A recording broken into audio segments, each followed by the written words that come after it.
Oh, geez, I need to reframe the camera so much. Good evening, ladies and gentlemen. Welcome to Bollocks. This evening, we have a fantastic show for you tonight. As you can see right here, this English gentleman is not my father, because currently right now he is at a hard meeting right now for the Treasury building. But instead, we have a fantastic guest with us here tonight, the legendary women's soccer head coach of the Flagler College Saints, Ashley Martin, in the studio. Coach Martin, how's it going today? It's going great, Blake. Thanks for having me on. Really appreciate it. Yeah, thank you so much for coming in on short notice as well. I know you wanted to spend a little bit more time at practice today, but unfortunately, Mother Nature said you had to come to this interview today. Yeah, well, first session of preseason that got lightninged out today, and so it definitely opened up my schedule to be here with you. So I'm delighted. All right. So we're going to preview everything from the 2025 season, the new players, the returning players, everything in the schedule, and talk about a whole lot more stuff. But before we are in the Beaux-Arts Ford studio, and that button does not work. Let me just try it again. All right, never mind. Then you're just going to get camera 3 then. All right, Beaux-Arts Ford Lincoln in St. Augustine. Their goal is to make sure your time and experience buying a car is stress-free, fun, and enjoyable. Beaux-Arts Ford is a family-owned Ford dealership that has been in business since 1949. Beaux-Arts Ford has been the recipient of numerous dealer awards, including being ranked #1 by automotive dealership in the nation by Dealerator. Beaux-Arts Ford has also won back-to-back President's Award, which is the highest honor given by Ford Motor Company. Check them out online today at beaux-artsford.com. We also have the fine folks over at Land Title of America. For over 30 years, Land Title of America has been St. Augustine's trusted name in the title, insurance, and real estate closings. Locally owned by Stephen Collins, this family-run company blends personalized service with cutting-edge technology to ensure smooth, accurate closings. No call centers, no hassles, just real people ready to answer your questions and meet you where it's most convenient. Located at 100 South Park Boulevard, or text Stephen directly at 904-501-4481. Land Title of America, your local title company, ensuring America's land title one title at a time. And Land Title Talk will be back next Wednesday. Steven and Rusty and them will be back in studio next Wednesday. It is a fun time listening to them talk about real estate. But what is a fun time here in St. Augustine is Meehan's Irish Pub. Eat, drink, and be Irish at Meehan's Irish Pub and Seafood House, right on the waterfront in downtown St. Augustine, where we create classic corned beef and cabbage, fresh seafood from the raw bar, or their famous bangers and mash. Meehan's is where local and visitors feel right at home. Grab a pint in their cozy Irish pub, up wine upstairs at Johnny's Oyster Bar with stunning views of the Matanzas River, or kick back in the backyard with tropical vibes and Caribbean-inspired menu. The food's unforgettable, and the welcome's always warm, only at Meehan's. And then the great people that give us the lights here, A.D. Davis Construction. When quality matters, trust A.D. Davis Construction. North Florida's expert in high-end homes, commercial builds, renovations, and historic restoration. With over 70 years of experience, their dedicated team delivers craftsmanship you can count on and relationships built on trust. They don't just build buildings, they build confidence. With integrity, performance, and results that keep over 85% of their clients coming back. From concept to completion, choose A.D. Davis Construction, where your vision meets their legacy of excellence. Now, ladies and gentlemen, once again, we do want to thank all of our sponsors again: A-Z Roofing and Waterproofing, Anastasia and Moultrie Creek Diner, Mr. Electric of St. Augustine, Brightway Insurance, a Casey Agency, St. Augustine Pirate and Treasure Museum, Anastasia Construction Group, St. Solistic, Aber Kresge and Associates, Powell Heating and Air, St. Augustine Distillery and City Gates, and Kaiser's Deli and Market. I wish Lane was here to tell you how great the subs are. But we have a great interview here today. Ashley Martin, welcome back in. Thanks for inviting me on. I'm looking forward to this, Blake. Thank you so much for taking this time again. Now, for people that that haven't been to any games or don't know your story about here, can you explain how like the journey of Ashley Martin to becoming the women's soccer head coach here at Flagler? Well, so first arrived to the US in 2000. Originally came here just to coach soccer for a couple of months, and a couple of months led to another couple of months, and next thing you know, I'm going to Flagler as a student playing soccer there. Had a great career there from '03 to '07, and then was a volunteer coach on the women's side as soon as I graduated. I did that for a season, and then got a full-time coaching position up at Slippery Rock University in Pennsylvania. Was there for 5 years. Decided to come back to St. Augustine. It just sucked you right back in, and here we are. And so I was the assistant coach for the men's soccer program for about 2 seasons, and then took over as the head women's coach 12 years ago now. Nice. And so here we still are. Nice, and you've been coaching here a long time. I definitely remember, I've been part I witnessed your program for 6 years, and during that time it's been nothing but success, wins like all the time. It's like you are definitely like an amazing coach, and you definitely made an impact on all your players. So thank you for that. It's been incredible to watch. Well, thank you for the kind words. I think I've just been very blessed to have some extremely talented players that have been very competitive and really enjoyed competing for championships. It is a blessing, though, to be able to impact the student athletes, not just on the field, but also hopefully make a positive influence in their lives, off the field too. Definitely so. Now, let's talk about a little bit about what happened last season. So tell me what was your biggest when you think about last year, like what was the biggest thing that you reflected on, or like what is there talk about? Yeah. I mean, last season was an interesting season for us. I think we ended up getting to the conference final, and unfortunately conceded a penalty kick with 15 seconds left in regulation, and lost late on to that PK. Still qualified for the NCAA tournament, which I think is 7 straight years of doing that, and that's not an easy task at all to qualify for the NCAAs if you don't win your championship. And so we got knocked out in the first round, unfortunately. I think last year was definitely a struggle for us because we had some real talent in the starting 11, but we lacked a little bit of depth. And in a collegiate season that is so condensed, 2 games a week for 3 months straight, you need the depth, and we just didn't quite have it, and that's something that we look to rectify going into this season. Yeah, and actually, I remember last year when the selection season was going on. I actually remember we allowed you to be in the Kamash Goker Theater during the selection show, but you requested to be in your locker room at the time because I know that you were personally worried that your team wasn't going to be selected for the show. And but just talk about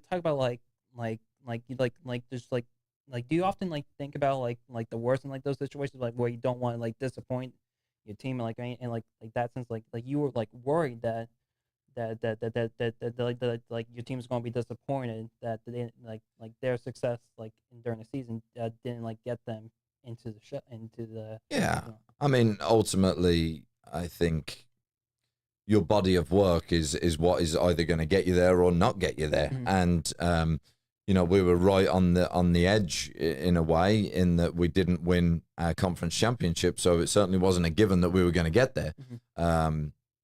But we did have the strongest strength of schedule out of the entire Division Two.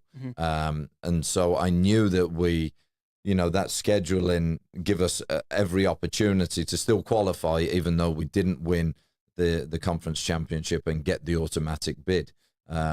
So Yeah, I was a little concerned, but that was the position that we put ourselves in. But to get there again for I think it was the seventh season in a row. Is a great achievement, and so I never take that for granted. Yeah, true words have never been spoken, Coach. So now let's talk about this season because one of the big things that's different from like the previous four season is you lot is unfortunately Andrea Fernandez, who I personally think is like the best athlete I've seen in during my time at Flagler. It's like I believe she's won four straight Henrys for female athlete of the year. She also she's also the all-time leader in goals, the all-time leader in assists, points, single game records. And last year posted 22 goals and 13 assists. And last year during Albany State, she had 4 goals and 4 assists. Can you just talk about like the experience of just just watching her play and basically like knowing that you get to coach like a phenomenal athlete. Yeah, it was a real privilege to have Andrea in the Flagler program for 4 years. She had an incredible freshman year. Freshman, she got freshman of the year in the conference, and she made a huge impact so quickly. And my concern then was that big schools would come knocking and trying to get her. And that was exactly what happened. But she was very loyal to Flagler and loyal to her teammates. The one big thing that goes unnoticed a lot of the time because of all the individual accolades that she earned was how much she cared for the team. And she would have traded all of that for a national championship at Flagler. And so I'm forever grateful for Andrea's efforts at Flagler. But what sticks out to me more so than just what she did on the field was just how loyal she was to Flagler and how much she cared for her teammates. As I said, I personally believe that she was the best Flagler athlete that I've saw. She's definitely 100% a future Flagler Hall of Famer. I can't wait to see that banquet and watch a live stream of that because I know how much she meant to the team, how much she represented the entire program, how much she represented to the Saints as well. So but now looking forward to that. Now you have this dynamic player like out of your roster.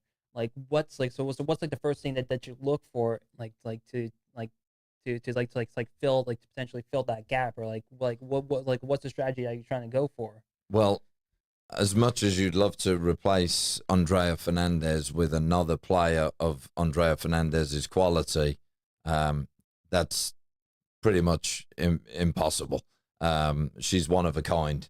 Like you said, you recognize how great of an athlete she really was, and it's going to be hard to ever get another player quite like Andrea. However, we have had a lot of fabulous players that have come through the program over the years that I've been in this exact same situation. Well, how will you replace, this player, and how will you ever replace this player? And it's just the nature of what we do. I mean, new players come each year. Players graduate and move on each year, and it's just something that you do become accustomed to. And so, as much as we're sad that Andrea's done now, we're very happy for her future playing for Sporting Jacks. To play professionally in this country is some achievement, particularly for a Division II athlete. Mm-hmm. But we move on. This Flagler team that we have this year are going to be very different. But every team each year is different. So it's just the evolution of a collegiate soccer team. It's just normal. Mm-hmm. So going back to a little bit of strategy, when you had like the one goal scorer with Andrea, are you looking to possibly see like who might be like like the one striker, or you're thinking like you might be looking more towards like a correct collective goal effort with your team this Yeah, season? I mean, I think we've got some players that can be, you know, really, really good goal scorers that maybe will shine and you know have a great season.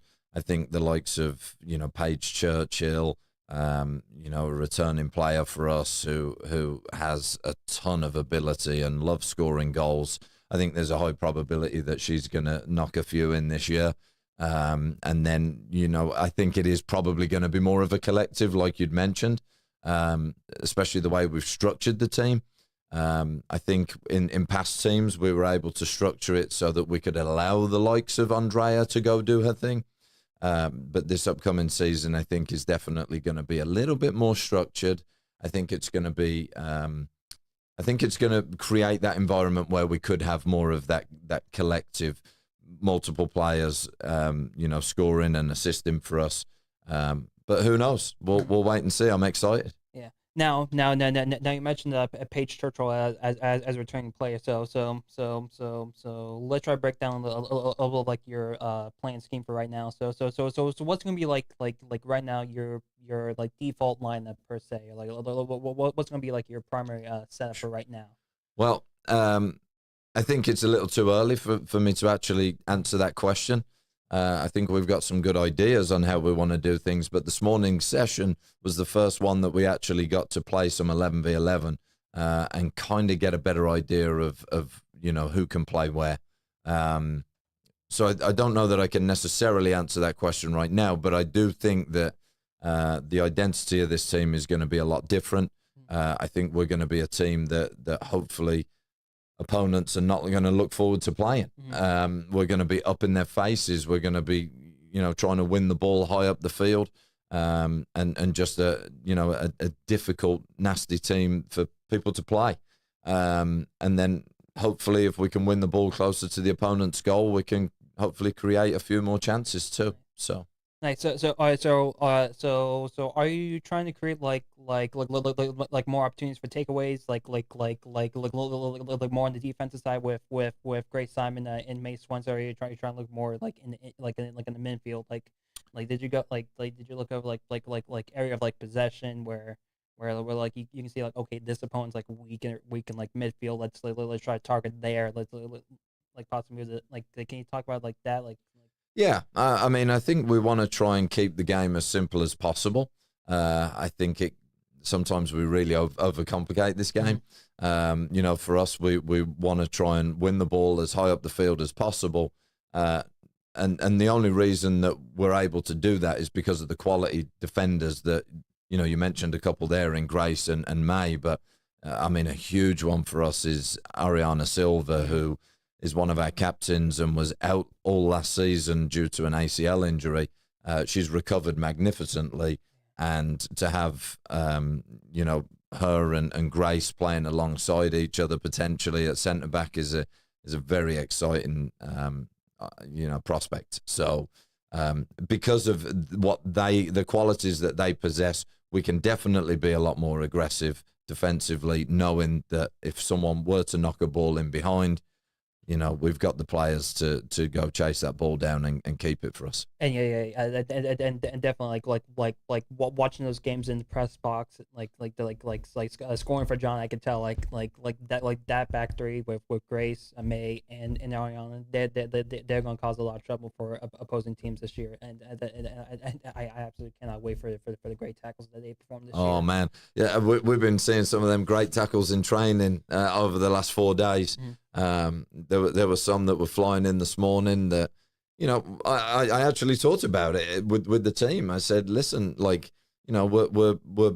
really competing, and we're getting stuck in, and it's fair, but it's tough, and we love it. We love to see it, and so we're encouraging it. I think we're definitely going to be a more aggressive defensive team this year, and I for one am excited about it. You told me before the show started that they have 29 players on your roster, but some of them are out with injury though. I'm presuming a lot of the players that are on the team right now are also newcomers. Can you give us like a little preview, Yeah. who you expect out of the new coming batch to be that. Ooh, wow, I should really I should really focus on my words right now. I want to sound like Jose Mourinho during a press conference. Yeah, Don't so worry. No, I know. I think I think what's been really nice for our incoming class this year is we've got a really great blend of new players that are freshmen and new players that are transfers. mm-hmm. And so we've actually got 6 transfers that are going to be in the squad this fall that were not in the squad last fall. We've got a couple of local university transfers in Jacksonville University and University of North Florida. And so we also got so last year, so let me back up a little bit. We talk about Andrea Fernandez. She was the D2 National Player of the Year last year. She topped all the charts in goals and assists. Well, we were fortunate enough in the transfer portal to pick up the second best player in Division 2 in those categories, Carrie Consolino. And so she started with us in January. She's a big pickup for us, and we look forward to her doing some great stuff this year too. With her and Bella Ferti from Jacksonville, Avery Ramondo from University of North Florida, and then also we've got we've got a few other transfers from Division 1 schools, NAIA, and JUCO schools, junior college schools that have come in and made an immediate impact. I think it's going to be really, really difficult for us to figure out who our strongest lineup is right now, and I like that. I like the competition. I think it's going to be. I think it's going to be a very interesting season for us as coaches, because we're going to be put in a situation where we're going to have a lot of very difficult decisions to make, and I guess it's a good thing. Yeah. Now, you mentioned a lot of transfers as well. You've been a collegiate player, you've been an assistant, you've been a collegiate assistant coach, you've been a collegiate head coach, and then like during that time, you've seen like the evolution of transfers, especially with the transfer portal, especially with NIL. Can you talk about the the changes with the transfer portal, and how that benefited this program, Yeah. and then basically talk about how how transfers were before we start, like the NCAA used like this transfer portal. Yeah, I mean, previously before the portal, it was just simply if a player wanted to leave one institution, go to another, then they would have to submit a request for a release, and then if they were granted that release, then they were able to talk to other institutions. Now the portal really is nothing more than a database. It's still the same principle. If a player wants to leave an institution, they still have to ask to be put into the portal. But it definitely makes names and information more readily available for coaches. So that's nice. But we don't deal with the transfer portal the way football or basketball might. But it's certainly at our level, it's not really as big of a deal as it is at those levels. But it has filtered down to us to a degree. I mean, 6 transfers in one class is the most I've ever had. And so I definitely think that it has trickled down. But I like the premise in that, if someone is unhappy somewhere and they feel like they have the ability to go and have a better experience elsewhere, they have the ability to do so. But it's a difficult landscape to navigate, and I think it's about 70% of the student athletes that enter the portal actually don't find another home. That's not talked about very often, but it's reality, and I think it definitely has brought home how important it is to try and find the right fit from the very beginning. And so that's very important to us when we're recruiting student athletes, is to try and find the right fit. We want to try and bring people here that are going to stay here for 4 years, enjoy their experience, and not want to transfer. And it also seems like with modern college sports right now, what with it feels like in one hand you have the transfer portal, but on the other and on the other hand you have like the NIL that seemed like you hear like both of them things like talk about at the same time, but it's been like Division II sports you're not going to get like the $1.2 million deals that Carson Beck got at Miami, or like any of that sort of thing, but does it have but can you talk about like the impact that does have for like your program or like any program that's involved in Flagler that you know about? Yeah, I don't know that the NIL stuff certainly has not been a big part of my program. Women's soccer, it's been more so the athletes on their own, being ambassadors for certain brands, but that's all deals that have been done on their own. The Flagler athletic department, or like Flagler as a whole, are not really getting women's soccer players any NIL deals. Even though people thought that Andrea Fernandez was getting a huge NIL deal because they couldn't figure out why she stayed at Flagler for 4 years. It's a nice city. I know, but I can promise you she was not getting an NIL deal. She wished she probably had been, but no, that was not the reason she stayed. Yeah, because during my like I have definitely noticed like a lot of the deals that the students have is just like the supplement drinks, like little stuff that they don't provide cash. They don't just provide like food, supplements, like that sort of stuff there. Now can you also any other players that need to mention, or that they want like bring attention to our audience today? I think in the first few days of training, I think one of the other transfers from Towson University, Brooke Reinecker, has made a huge impression on the team. She's been a fantastic pickup for us. She's going to be a good holding midfielder that is going to be strong, powerful, win balls, able to distribute the ball really well. I think she's been a fantastic addition. One of our freshmen, Ashley Wagner from Bradenton, Florida, has made a huge impact also. A fantastic athlete, great person. I think she's going to do some real damage this year. But the group as a whole have come in with great enthusiasm, excellent fitness level, and are hungry to learn. And in preseason, as particularly a collegiate preseason like ours, which is no more than 2 weeks long, there's an awful lot of information that you're trying to get across to these guys. And just like I'd said in the last session this afternoon, soak it in. I know it's a lot of information in a short period of time, but we've got to get everyone on the same page as soon as possible, because our season is right around the corner. And games are going to come thick and fast, and we want to get off to a winning start.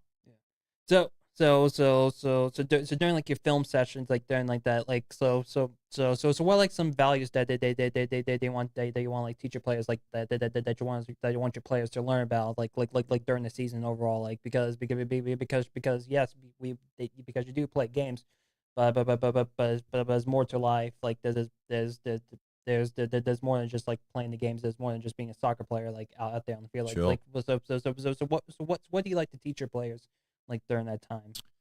Well, I think I say this to them quite a lot, and it's funny what we do, because when it's time for soccer, then that's all we care about in that moment. But then when soccer's done,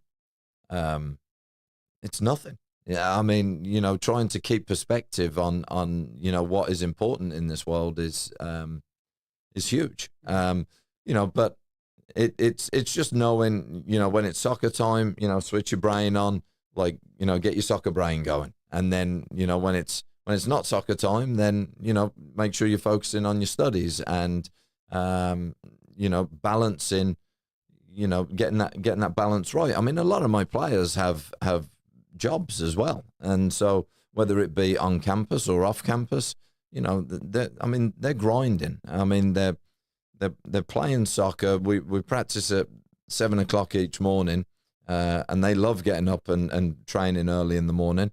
Then they're in class, and then after class they might be in work, and then they've got to do their homework and eat dinner, and they're very busy days for these guys, and I do give them a lot of credit. They're able to balance it really well.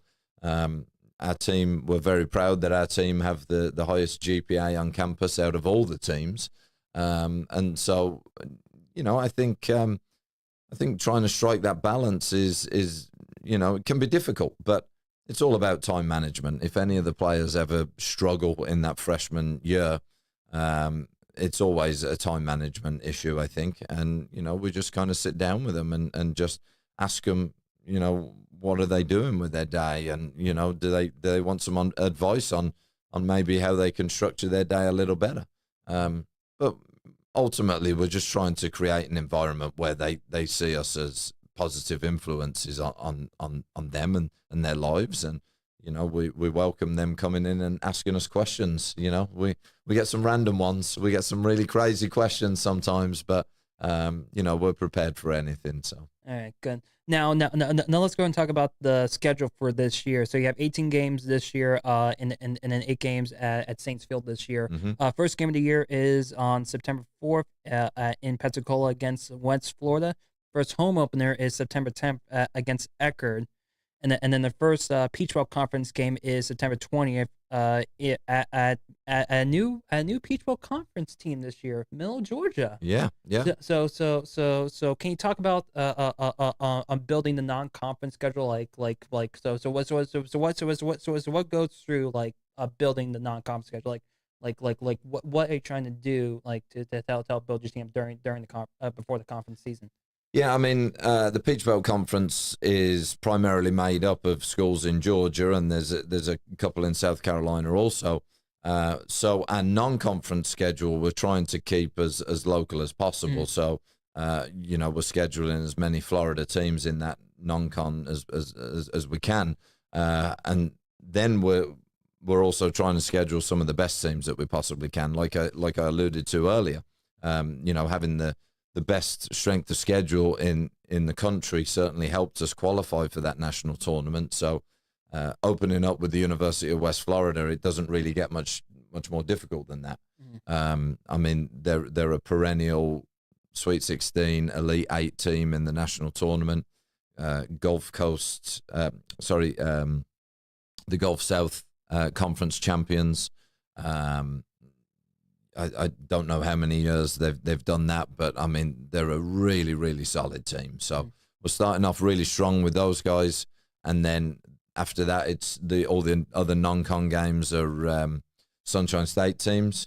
So the likes of Embry-Riddle, Florida Tech, Eckerd, Lynn, Barry, Tampa. I mean, these are all good programs that are going to give us good games, and I like that for our team. I like them to get tested every single game, battle hardened, because when the NCAA tournament rolls around, you're not getting any gimmies in that. So we just want to be ready for anything. Yeah, and then talking about the schedule as well with conference games. As I mentioned earlier, this is the first year that Middle Georgia is part of the Peach Belt Conference. So. So talk about what we're expecting from Middle Georgia, because for people that only focused on the Florida, Sunshine State or Peach Belt Conference, they don't know Middle Georgia enough. So can you just talk about? Yeah, I mean, Middle Georgia have come into the conference this year. They were previously NAIA and now have transitioned into the NCAA. I think they're going to be a difficult opponent. I mean, I think they've had success in the NAIA, and I think coming into the Peach Belt, they're they're definitely going to want to make a big impression in this first season. It is our first Peach Belt game, so there's going to be some unknowns there. Especially we've never played there either, so I don't even know what their facility looks like. So it definitely might be a little bit purple. I'm just saying. I'd say so, probably. I'd say so, but they're coming into I mean, the Peach Belt now is a phenomenal conference. Last year was the strongest that it's been in my time, and Columbus State, North Georgia, Lander, Flagler. I mean, you've got a lot of teams there that can go deep in a national tournament, and unfortunately, due to the regionalization of Division Two, if Columbus State and Flagler are the two best teams in the country, we're unable to meet in the national final, and so that eliminates the possibility of some of the best teams getting to the final. But that's just the way the Division Two is structured, and so we kind of go with it. Yeah, and so and looking at the schedule here, so last year during the for Peach Belt standings, you were third. Flagler was third last year, and then North Georgia finished second, and Columbus State went undefeated in conference play. So this year, on September 24th, you're going to be hosting North Georgia at noon. But then on October 4th, you're going up to Columbus, Georgia. Up there. So. Well, actually, we will be heading to Lander, which is in Greenwood, South Carolina, playing them on the Wednesday, I believe it is, and then going directly from there to Columbus. And that's going to be the trip, I think, that defines our season. I mean, obviously every game matters, but those two games back to back on the road, I think are going to be really, really difficult. But it's either going to be a fantastic trip or it's going to be a heartbreaking trip. And so I guess we'll just wait and see. Yeah. And speaking about road trips, during the month of October, you have 3 straight away games. On October 22nd, you're going up to USC Aiken. Then on the 25th, you're going to Albany, Georgia, to face Albany State. Then Wednesday, October 29th, you're going down south of us to Miami Shores to face Barry. Yep. Now, can you talk about that stretch? As like Barry is a non-conference team. But what was so was there a reason why that you chose that game, like that you chose that day in that team specifically? Yeah, I think Barry are a tough opponent first and foremost, and we want to play tough teams. I think I think that for us, we wanted to try and max out the amount of games that we could play in the season this year. So we're allowed to schedule up to 18 regular season games. And that's exactly what I did. The reason that I did that is, one, because we want to try and play as many games as we can. But two, last year we factored into our schedule in some breaks that we thought would be good for the squad. But hurricanes changed everything. And those breaks became enormous breaks. And then the team just couldn't really get in a rhythm or a flow. And so I think, we're obviously subject to any sort of tropical storm or hurricane coming through here, but I'd much rather have all those games scheduled. And then if we lose a couple, so be it. But at least we'll still have a good chunk of games that we can go play. Yeah. So and so it's. Ooh, geez. Yeah. So it definitely looks like an amazing schedule that you set up as well. That it's definitely gonna be challenging for everyone involved, but especially for your opponents as well, because they have to face that amazing team that you helped build. It's gonna be a hard time for them. But during like long road game stretches, what's like advice that you give to your players, like to help prepare being away from your campus, being away from your dorm, being away from where you live, being away from our fans? Like what advice do you often give to your players when it comes to that? I'm not sure that I give them much advice, but I think again we try to create a really healthy environment, and so we spend a lot of time on the bus, and those bus trips are things that people will remember forever. You know, we have a fantastic bus driver, Joanna, who we've had for I think 8 years now. She's an incredible woman, and just makes those trips so much fun. And we really do try to make a good time of it when we're on those bus trips, whether it be people, you know, playing card games or, you know, actually the players do a lot of studying on the bus, which is actually a foreign concept to me, because when I was playing and I was on the bus, I was not studying. I was snoozing most of the time, but you know, like I said, they're a studious group, and you know, they're doing plenty of studying on the bus. But we have a lot of fun. You know, whether we stop at restaurants together, we have fun there, or whether we cater food into the hotel. I mean, we really do try and make those trips enjoyable, because if you don't, man, they can feel like long trips. Yeah. Now, I do gotta ask for during like long bus rides as well. Like, so what's like the team's number one go-to snack there? Go-to snack? Oh man. Well, if it's up to me, you know, I try to get as many of the healthier options as possible. So I always load up the back of the bus with plenty of fruit. But generally, when we get back from those bus trips, the fruit is still there. So I think they're bringing a lot of their own snacks that might not be quite as healthy, but you know, we're not running this like a military organization here. So, but you know, we try to advise them as best as we can. You know, but yeah, I mean, we bring the coffee machine on the bus. That's the big one. And the players love it. We got the coffee machine at the front there. We're just making coffees the entire trip. That's kind of our thing. That's what we do. Wait, hold on a second. Do you bring that espresso machine? You better believe it. Yeah.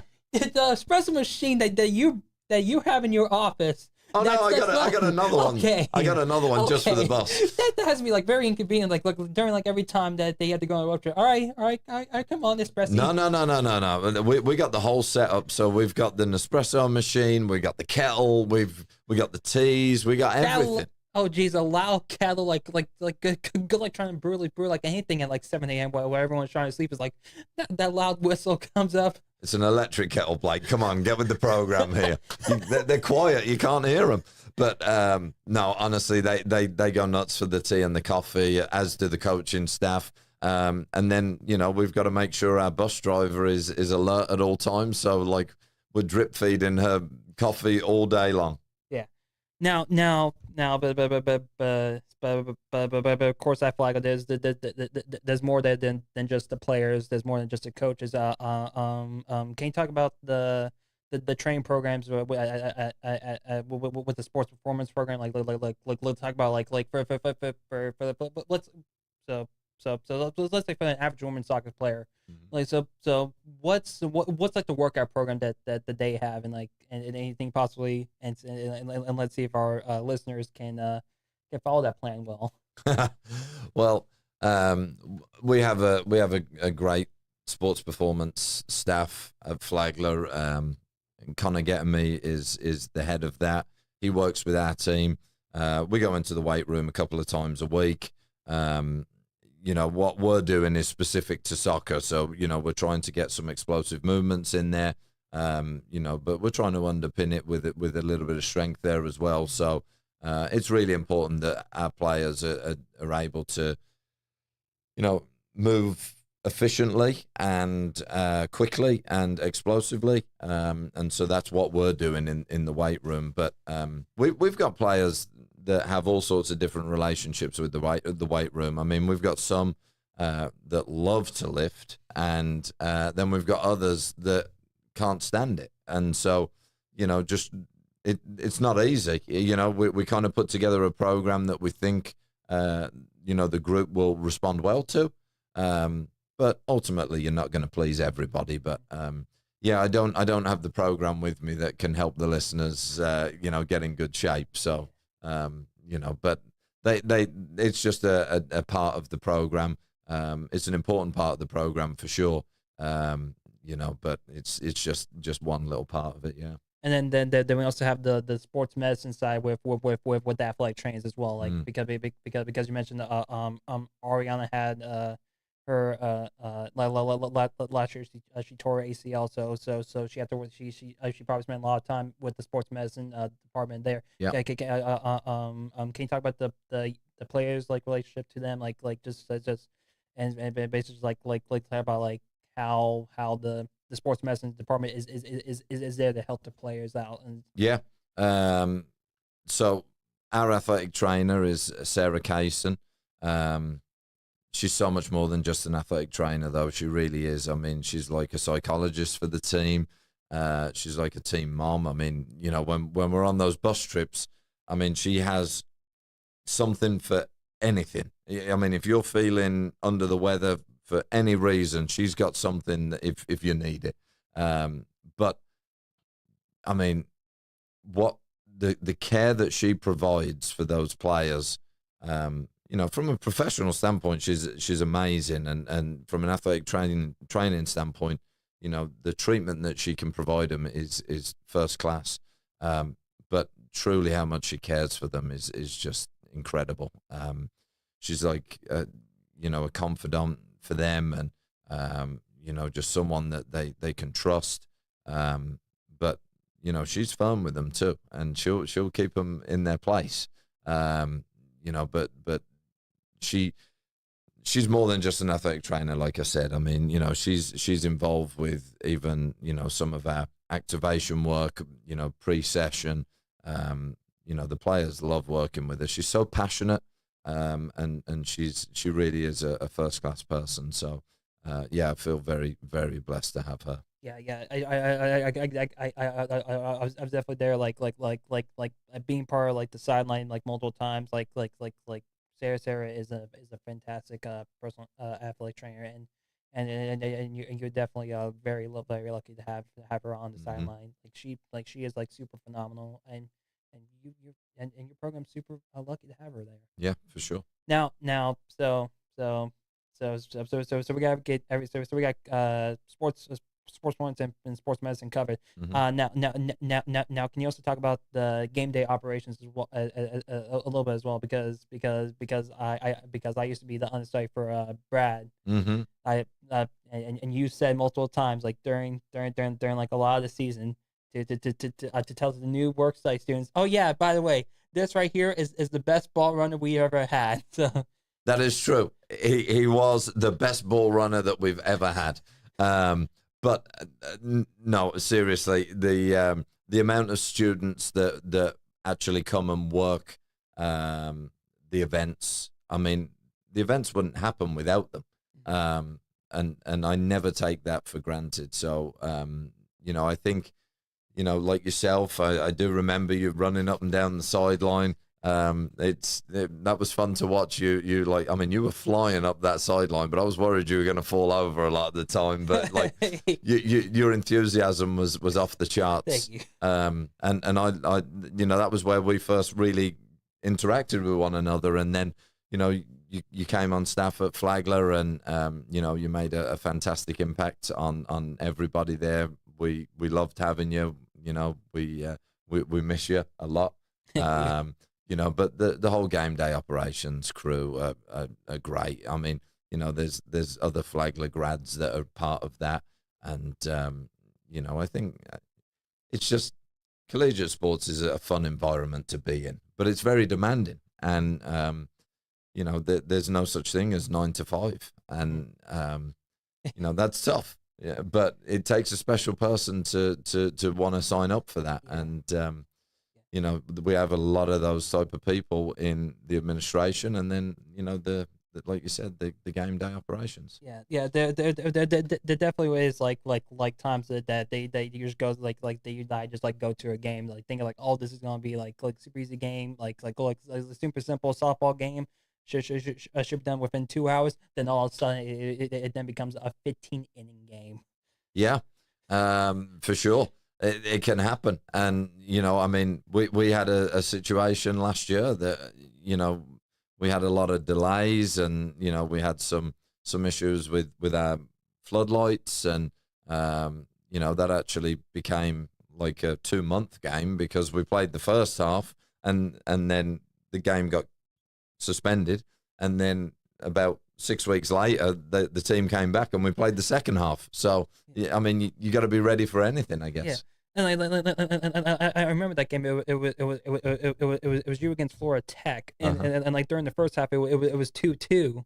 Yeah. And then like all of a sudden, so it was a high scoring first half. Then like all of a sudden during the second half, where's the scoring gone? So 6 weeks later, they came back and it was everyone was feeling this air of anticipation, because the first half was electric, and then second half was miserable. Neither team scored a goal.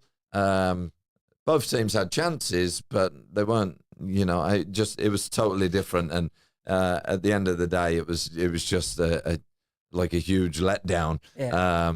But at least thankfully the game was completed. Though, it was. Yeah. It only took about 6 weeks. Yeah. Sure. But speaking about lighting now, the Saints Field now has new lighting.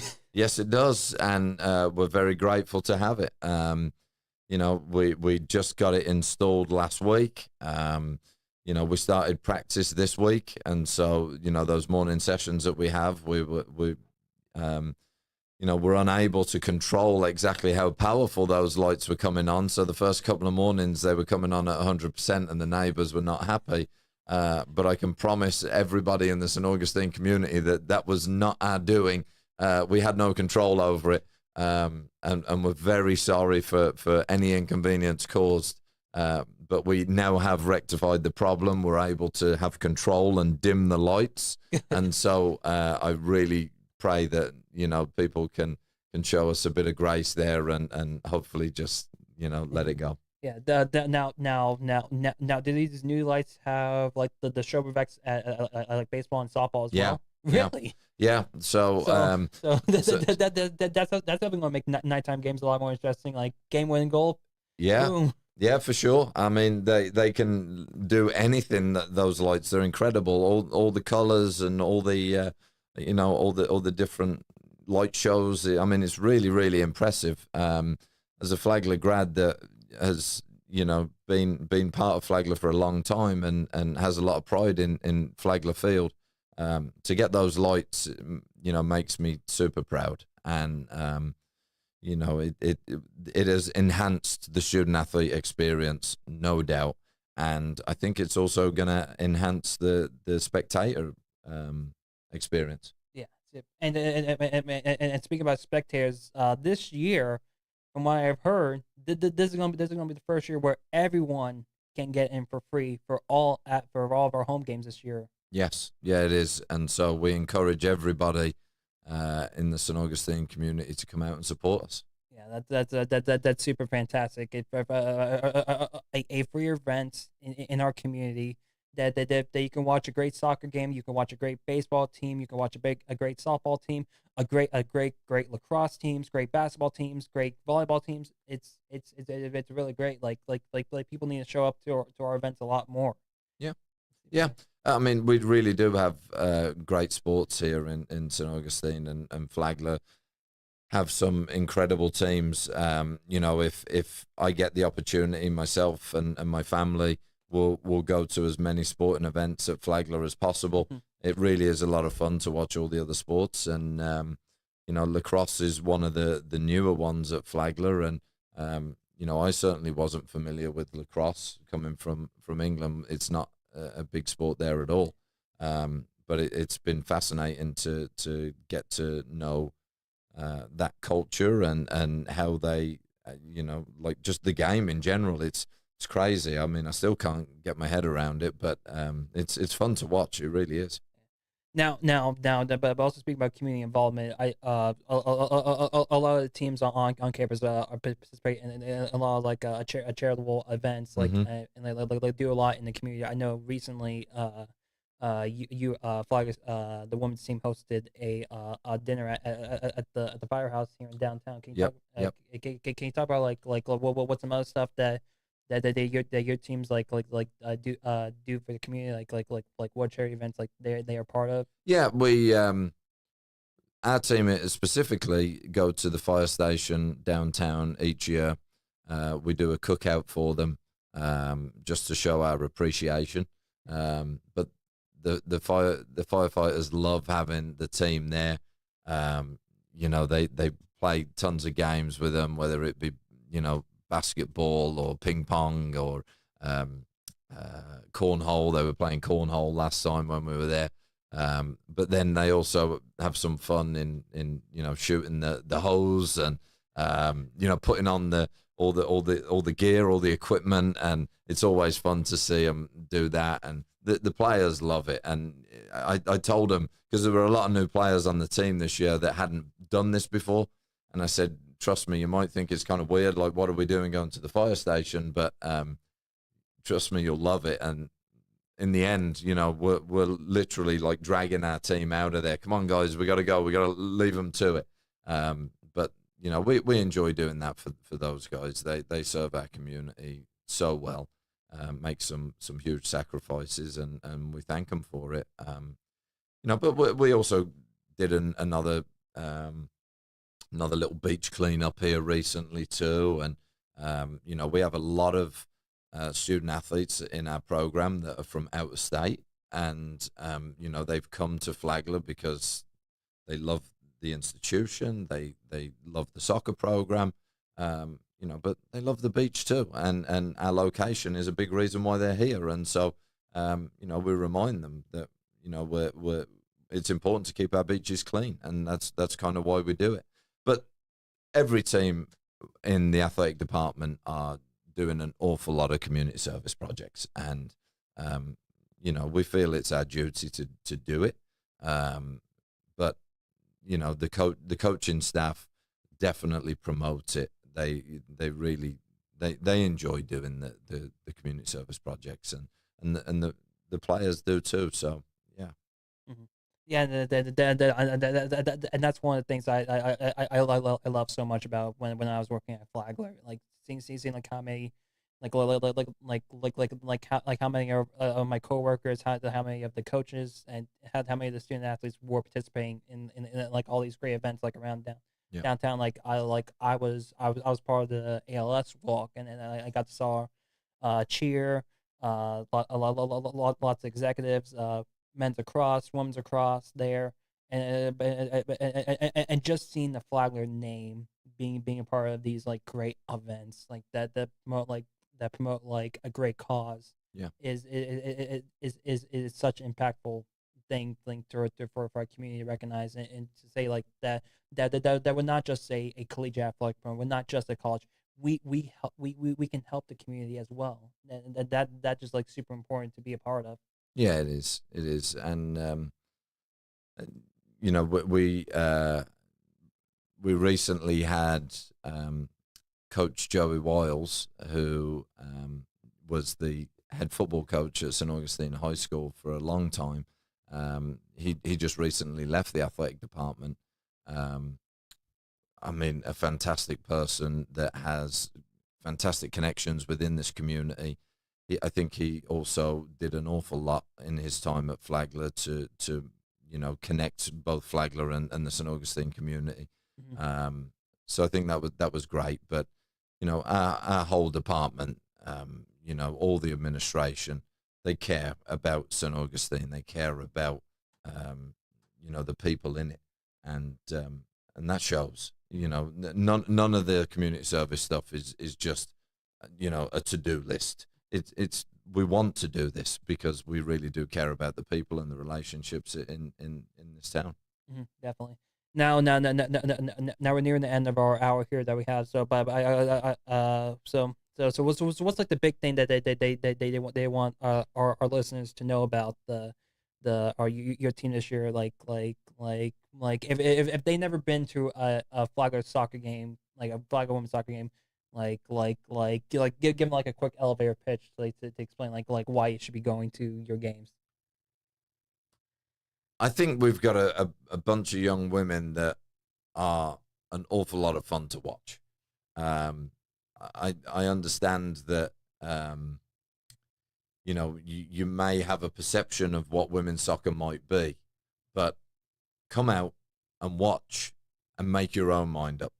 But I know for a fact that when people come out and watch our team, they always leave satisfied that they've enjoyed watching an aggressive group of young women that play in the right way, that they care about sportsmanship. They care about the way in which they play, but they're fun and they compete and they want to win, and people like watching winners.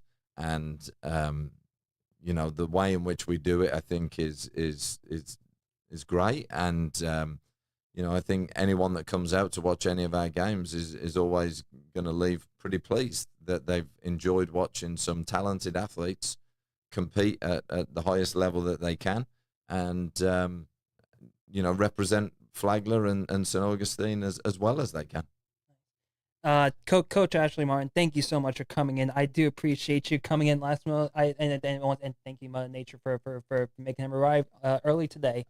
All right, ladies and gentlemen, this concludes our hour of Box this evening, and we hope to see you again Monday, because we have a big interview Monday as well. Representative John Rutherford comes into our studio Monday, so we'll definitely talk everything about definitely talk a lot about government stuff with him.